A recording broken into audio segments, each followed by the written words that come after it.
The Christmas Eve gathering was mandatory according to family tradition. My cousin Brandon had sent the reminder text 3 days earlier. Don't forget Christmas Eve at Grandma's. 7 p.m. Everyone's coming. That means you too, Claire. I'd confirmed attendance with a simple thumbs-up emoji, knowing that anything more would invite questions I didn't want to answer. Now I sat in my grandmother's living room in Cambridge, Massachusetts, surrounded by the familiar cacophony of my extended family. 23 people crammed into a space designed for 12, everyone talking over each other, the smell of my grandmother's famous sugar cookies mixing with expensive perfume and cheaper wine. I was 31 years old and this was my annual ritual of endurance. My laptop bag sat by my feet even though I knew I wouldn't open it. Inside were 3 manila folders containing documents I'd been reviewing obsessively for the past 6 weeks. Patent applications, peer review confirmations, and a letter from the Royal Swedish Academy of Sciences marked strictly confidential. Tomorrow morning at 5:45 a.m. Eastern Time, the Nobel Committee would announce the recipients of this year's Nobel Prize in Chemistry. My name would be on that list. The youngest recipient in the prize's 124-year history, recognized for my work on revolutionary catalyst molecules that could break down plastic pollution at the molecular level. I'd known for 6 weeks, bound by strict confidentiality agreements. I hadn't told anyone. Not my research team, not my university colleagues, not my family. Especially not my family. Growing up in suburban Boston, I'd always been the strange one. While my cousins played sports and went to parties, I spent weekends at MIT's public science lectures. While they obsessed over homecoming and prom, I was obsessed with chemical bonds and molecular structures. She's gifted, teachers told my parents. Exceptionally so. She should be in advanced programs. But my family had different ideas about what constituted success. My father was a dentist, successful, respected, practical. My mother taught 3rd grade. My older brother Daniel was a cardiac surgeon. My sister Amy was a corporate lawyer. My cousins included 2 investment bankers, a management consultant and a real estate developer. They understood careers with clear paths: medical school, law school, business school. They understood 6-figure salaries, private practices, partner tracks. They didn't understand research science. When are you going to get a real job? Uncle Richard had asked at my PhD graduation 8 years ago. You're almost done being a professional student, right? I have a postdoc position at MIT, I'd explained. Right, but when are you going to use all this education for something practical? Pharmaceuticals? Chemical engineering? Something that pays. I'm doing research on environmental chemistry. He'd laughed, not unkindly. Playing with test tubes.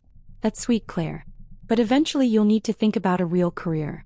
Mortgage, retirement, security. That conversation had been 8 years ago. The variations of it had continued at every family gathering since.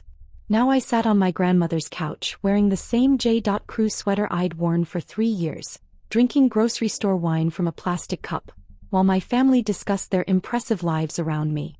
Daniel just bought a vacation home in the Berkshires, my mother announced proudly. 4 bedrooms right on the lake. That's wonderful, Aunt Mary cooed. Brandon just made managing director at his firm. Youngest in the company's history. And Amy's up for partner this spring, Dad added, beaming.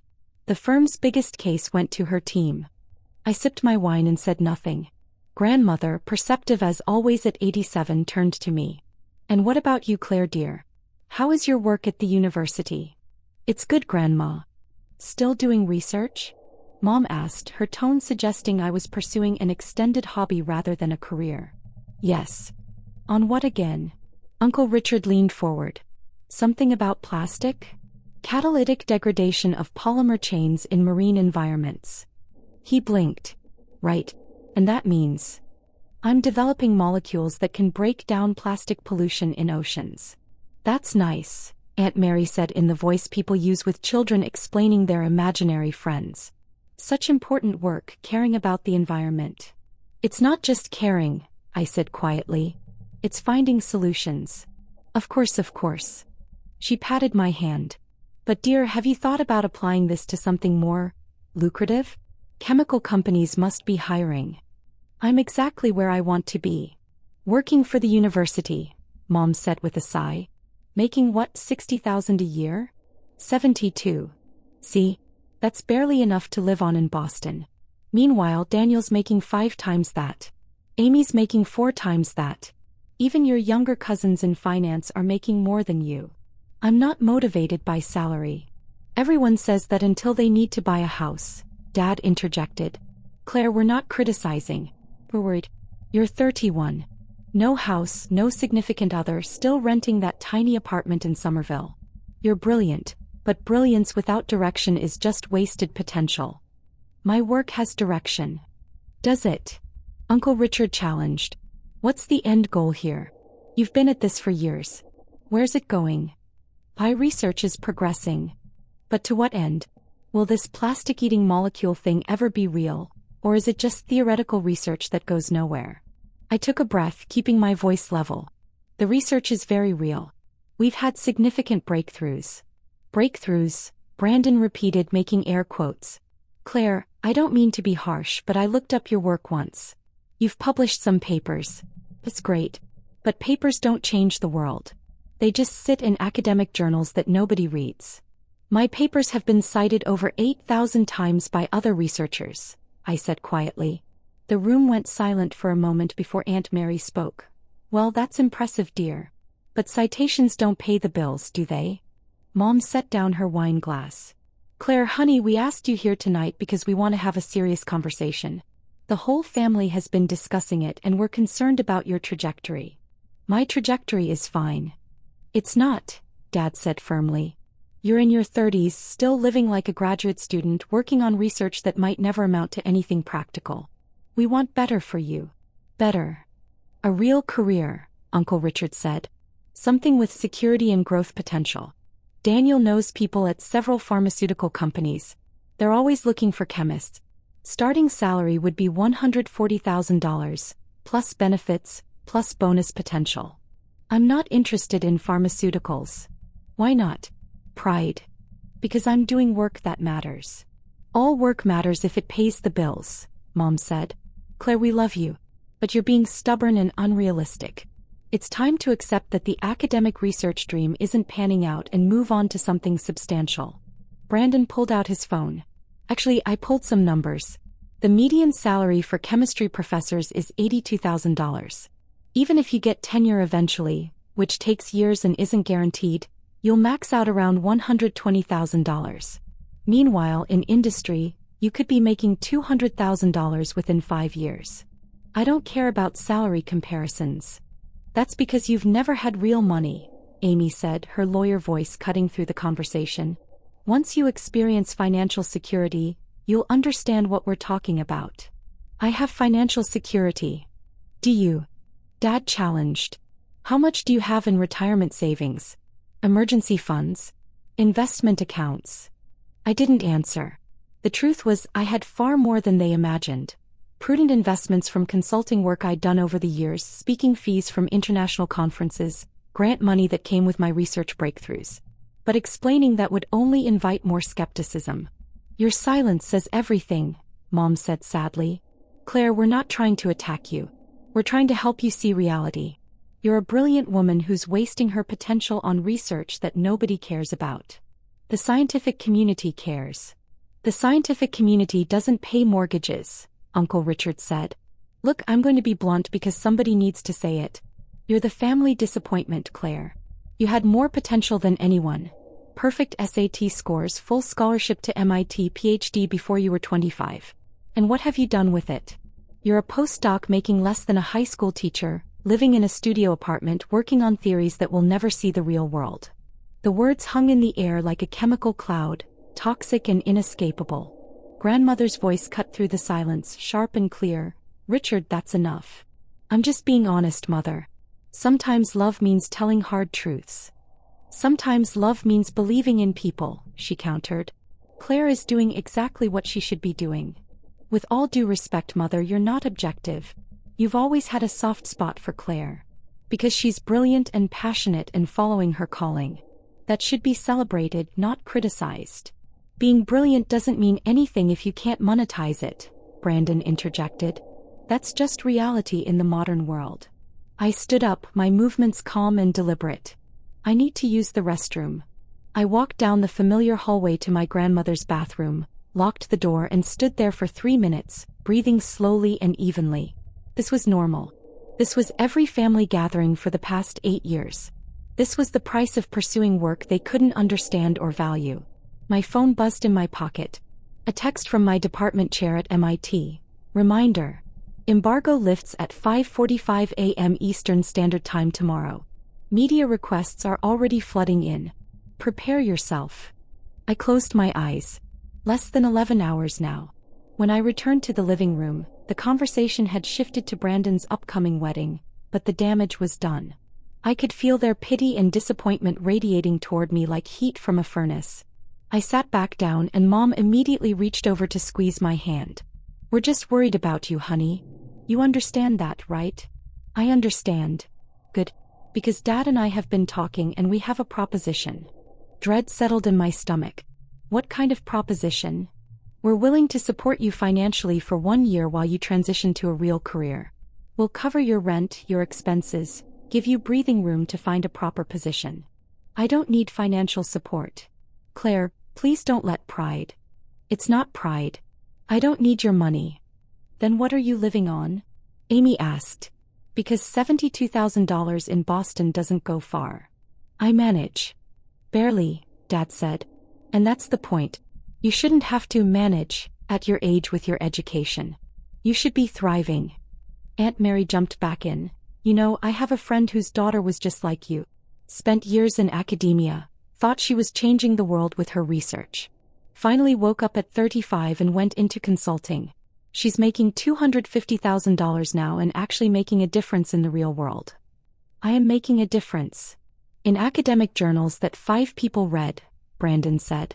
"Claire, come on. When was the last time your research actually impacted anyone's life?" I looked at him steadily. "My research has the potential to save the planet." He laughed. "Hey, sure. You and every environmental researcher ever. But potential doesn't mean anything without results." "I have results.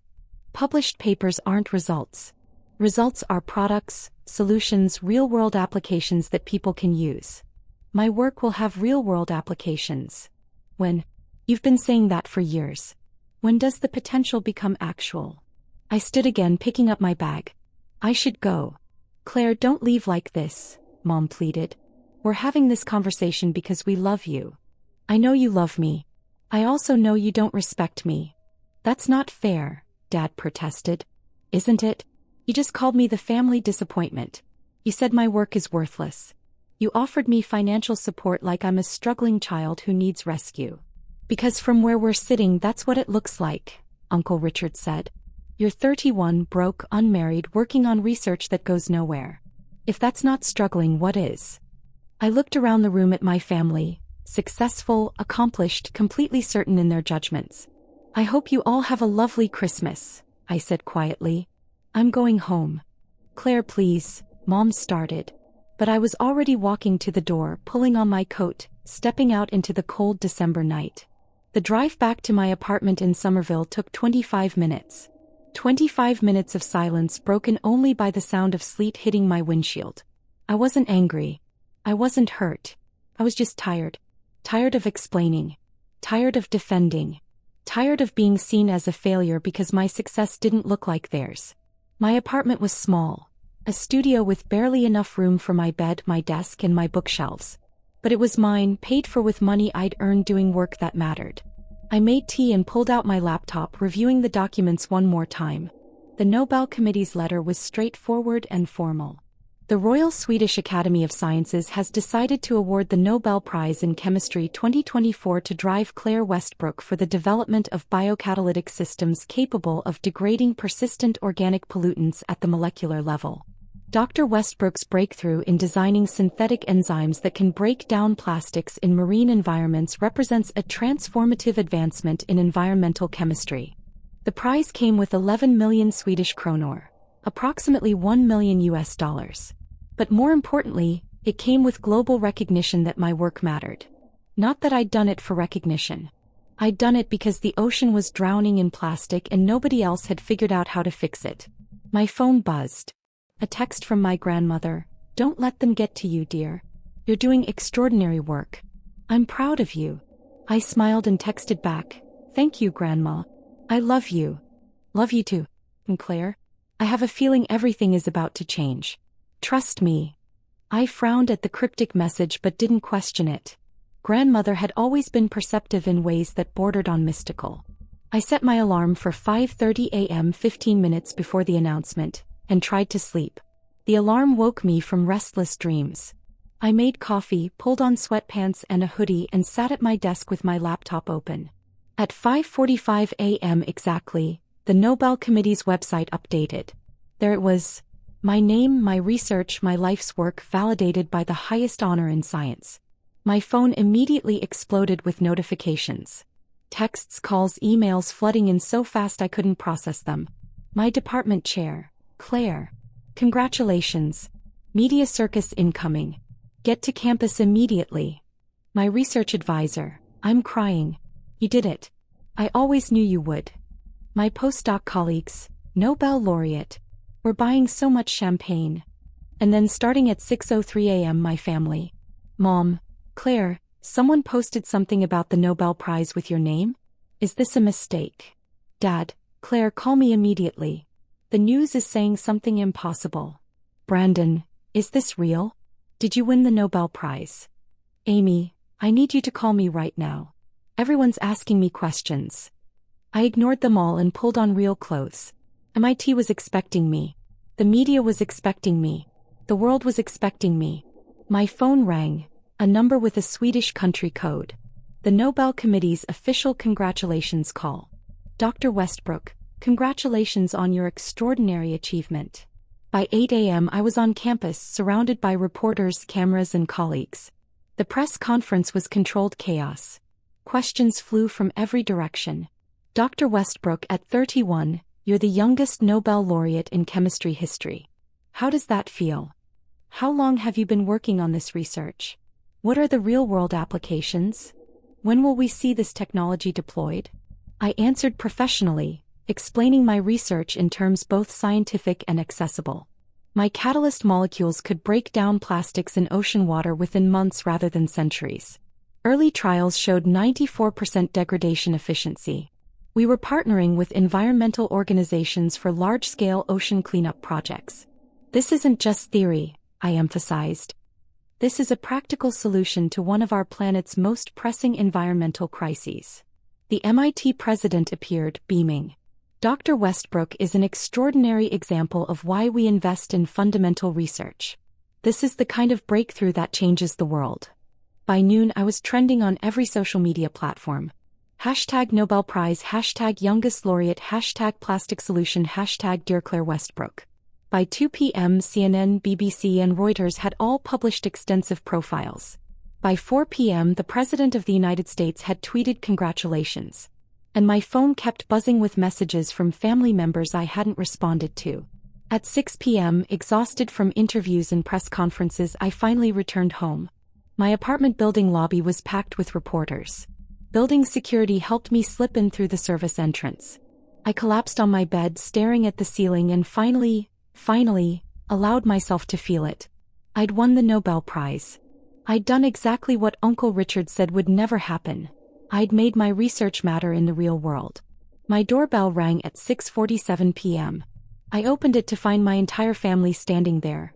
Mom, Dad, Daniel, Amy, Uncle Richard, Aunt Mary, Brandon, and my grandmother in her wheelchair pushed by my cousin. They looked shell-shocked. Claire, Mom started, her voice breaking. We've been trying to reach you all day. I've been busy. The Nobel Prize, Dad said, his voice hollow. You won the Nobel Prize. Yes. The youngest recipient in the history of chemistry, Amy added. That's what every news outlet is saying. That's correct. Uncle Richard stepped forward, his usual confidence completely absent. Claire, we had no idea. No idea about what? That your research was this significant. This revolutionary. The news is calling you, the scientist who will save the oceans. They're saying your discovery is one of the most important environmental breakthroughs in decades. My research has always been this significant, I said quietly. You just didn't believe it. Because you never told us. Brandon protested. You never said you were on the verge of winning a Nobel Prize. I didn't know I was winning until 6 weeks ago. And I couldn't tell anyone due to confidentiality agreements. But more importantly, I've been telling you for 8 years that my research was important. You chose not to believe me. Mom was crying now. Honey, if we'd known. If you'd known what? That external authorities would eventually validate my work? Mom, last night you called my research wasted potential. You said I was a disappointment to the family. I didn't say that, she protested weakly. Uncle Richard did. And none of you disagreed. Aunt Mary stepped forward, her face red. Claire, we were concerned about your financial future. We didn't realize that I was doing groundbreaking work. You didn't realize because you didn't ask. You assumed that because I wasn't making investment banker money, I must be failing. Daniel, who'd been silent until now, spoke up. The news said the prize comes with about $1 million. 11 million Swedish kronor, yes. That's more than I make in 2 years, he said quietly. And you've probably been sitting on this knowledge for weeks while we lectured you about getting a real job. 6 weeks. Jesus, Claire. He ran his hand through his hair. You let us criticize you, offer you money, call you a disappointment, and you never said a word. What would I have said? Actually, I'm about to win the Nobel Prize, so your opinions are irrelevant? You wouldn't have believed me anyway. That's not fair, Dad protested. Isn't it? Dad, you looked me in the eye last night and said my work goes nowhere. You said I should abandon research for a pharmaceutical job. Would you have believed me if I'd told you the Nobel Committee had selected me? His silence was answer enough. Grandmother spoke for the first time, her voice strong despite her age. They wouldn't have believed you, Claire. Which is why you had to let the world tell them. Mother, that's not helpful, Uncle Richard said. It's true, she countered. You all decided years ago that Claire was wasting her life. Nothing she said could change your minds because you'd stopped listening. Brandon pulled out his phone, scrolling frantically. Claire, you're everywhere. CNN, BBC, New York Times, Washington Post. There's a profile on you in Nature. Another in Science magazine. The UN Secretary General issued a statement about your work. I know. How are you so calm about this? Because the work is what matters. Not the recognition. But it's the Nobel Prize, Amy said. The Nobel Prize. Do you understand what this means? What does it mean to you, Amy? He stopped, confused. What do you mean? Last night my work was worthless. Today it's extraordinary. The only thing that changed is that someone else told you it was valuable. So I'm asking, what does my Nobel Prize mean to you? She couldn't answer. Mom moved closer, reaching out to touch my arm. Claire, we're sorry. We're so incredibly sorry. We should have believed in you. We should have supported your work instead of criticizing it. Yes, I agreed simply. You should have. Can you forgive us? I looked at her, at all of them, standing in my tiny apartment hallway, their faces a mixture of shame and awe and desperate hope for absolution. I forgive you, I said quietly. But I don't forget. You spent 8 years telling me my life's work was worthless. You called me a disappointment 12 hours before the world called me a Nobel laureate. That doesn't just disappear because I won a prize. We know, Dad said, his voice rough. And we know we don't deserve your forgiveness. But Claire, we want to do better. We want to support you properly going forward. Going forward? I shook my head. Dad, I don't need your support going forward. I needed it for the past 8 years and you didn't give it. I built this achievement without you. I proved my work's value without your belief. Your support now is irrelevant. Please don't say that, Mom pleaded. It's true. You believed in me when the Nobel Committee told you to. That's not belief, Mom. That's following external validation. Uncle Richard cleared his throat. For what it's worth, Claire, I've been getting calls all day. Everyone I know has seen the news.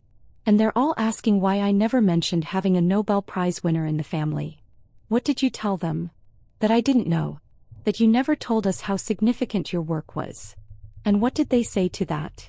His face reddened. He implied that I should have known. That families should pay attention to each other's lives. They're right. Brandon was scrolling through his phone again. MIT's issuing a press release about you. They're calling you one of the most brilliant minds of our generation. The governor wants to give you an award. The mayor's office is planning a celebration. I know. My department chair has been coordinating it all. Your department chair, Amy repeated. The person who sees you every day saw your brilliance while we, your family, called you a disappointment. Yes. Grandmother spoke again. Claire dear, what happens now? Will you accept their apologies and try to rebuild these relationships, or will you close this door? I considered the question carefully. I don't know, Grandma. That depends on whether they can learn to believe in me without external validation. Whether they can see value in work that doesn't look like conventional success. Whether they can trust me when I tell them something matters, even if they don't understand it. We can do that, Mom said quickly. Can you? Because last night you couldn't. Last night, you offered me money to abandon my research and get a real job. What happens next time I'm working on something you don't understand? Will you believe me, or will you wait for the next Nobel committee to tell you it's valid? They looked at each other, uncertainty written across their faces. I don't know, Dad said finally. But I want to learn. I want to be the kind of father who believes in his daughter without needing external proof. That's all I can ask for. Daniel stepped forward. Claire, can I say something? I nodded. I've spent my entire career being the successful Westbrook sibling.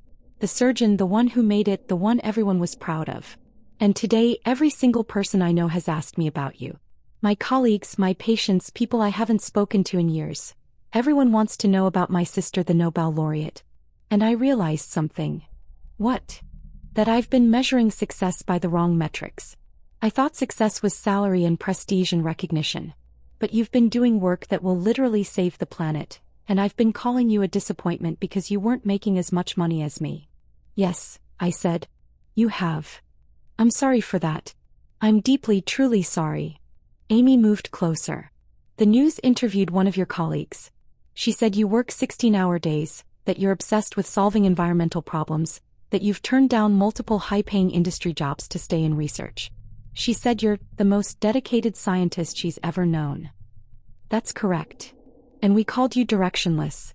We said you were wasting your potential. Yes. How do we make that right? I don't know if you can, I said honestly. You judged me for 8 years without ever trying to understand what I was doing. You valued money over meaning, prestige over purpose, conventional success over revolutionary science. That's a fundamental difference in how we see the world. But we can change, Brandon insisted. We can learn to value what you value. Can you? Or will you just learn to value what the Nobel Committee values? The question hung in the air, unanswerable. My phone rang. My department chair again. Claire, I'm sorry to interrupt, but CNN wants a live interview in 30 minutes. Can you make it to campus? I'll be there in 20. I hung up and looked at my family. I need to go. The media wants more interviews. Of course, Mom said. Of course you do. You're famous now. I'm not famous. I'm a scientist who did good work that happened to get recognized. Claire, Grandmother said. Before you go, one question. Yes, Grandma. Are you happy? With everything you've accomplished, with the path you've chosen, are you happy? I thought about it. About the 8 years of research. The failures and breakthroughs. The long nights in the lab.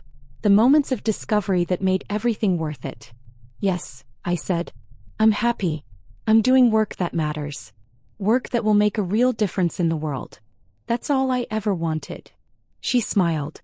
Then you've already succeeded more than anyone in this room. I left them standing in my hallway and drove back to campus.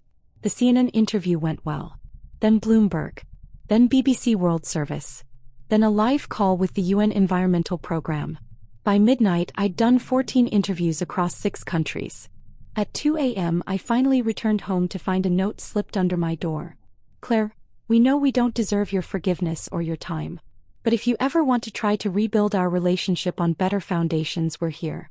We'll wait as long as it takes. We're proud of you even though we failed to show it when it mattered most. Your family. I set the note on my desk and pulled up the news coverage one more time. The headlines were all variations on the same theme. Youngest Nobel laureate develops revolutionary plastic-eating catalyst. MIT researchers' breakthrough could save the oceans. Nobel Prize winner. The brilliant mind nobody expected. That last one made me laugh. Nobody expected it because nobody had been paying attention.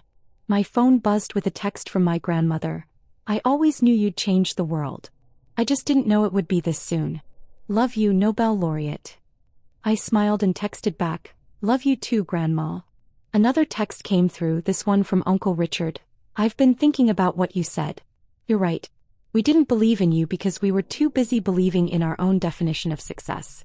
That was our failure, not yours. I'm sorry." I didn't respond. Not yet. Maybe not for a while. Instead, I pulled out my research notes and started planning the next phase. The Nobel Prize was recognition for work already done. But there was still so much more to do. Oceans to clean. Plastics to eliminate. The planet to save. The Nobel Committee had validated my past. But my future was mine to build, with or without my family's belief. Tomorrow morning, I'd fly to Stockholm for the award ceremony. Next month, I'd testify before the UN on environmental policy. Next year, I'd launch the first large-scale ocean cleanup pilot program. My family had called me a disappointment while I was changing the world. The Nobel Prize just made it official that they were wrong. And that was validation enough.